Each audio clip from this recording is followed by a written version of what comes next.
মার্কিন president Donald Trump Iran যুদ্ধের ইতি টানতে চুক্তি করতে চায় বলে দাবি করলেও তেহরান এ বিষয়ে ভিন্ন অবস্থান নিয়েছে। ইরানের পররাষ্ট্রমন্ত্রী আব্বাস আরাগচি বলেছেন, যুক্তরাষ্ট্রের সঙ্গে আলোচনায় বসার কোনো কারণ দেখছে না তার দেশ। রোববার ১৫ মার্চ সম্প্রচারিত সিবিএস টেলিভিশনের অনুষ্ঠান ফেস দ্য নেশনে দেওয়া এক সাক্ষাৎকারে আরাগচি বলেন, ইরান আলোচনায় আগ্রহী নয়। আমরা যথেষ্ট স্থিতিশীল ও শক্তিশালী। আমরা শুধু আমাদের জনগণকে রক্ষা করছি।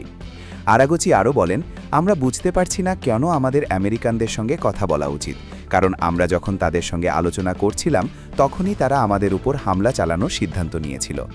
তিনি যোগ করেন, আমেরিকানদের সঙ্গে কথা বলে আমাদের কোনো ভালো অভিজ্ঞতা নেই।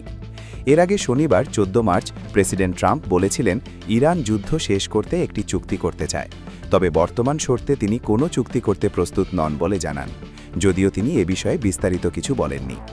আরাগচি বলেন, আমরা কখনো যুদ্ধবিরতির জন্য অনুরোধ করিনি, এমনকি আলোচনার জন্য কখনো অনুরোধ করিনি। তবে তিনি জানান, গুরুত্বপূর্ণ জ্বালানি রপ্তানি পথ হরমুজ প্রণালী দিয়ে নির্দিষ্ট কিছু তেলবাহী জাহাজ চলাচলের বিষয়ে আলোচনা করতে আগ্রহী দেশগুলোর সঙ্গে ইরান কথা বলতে প্রস্তুত।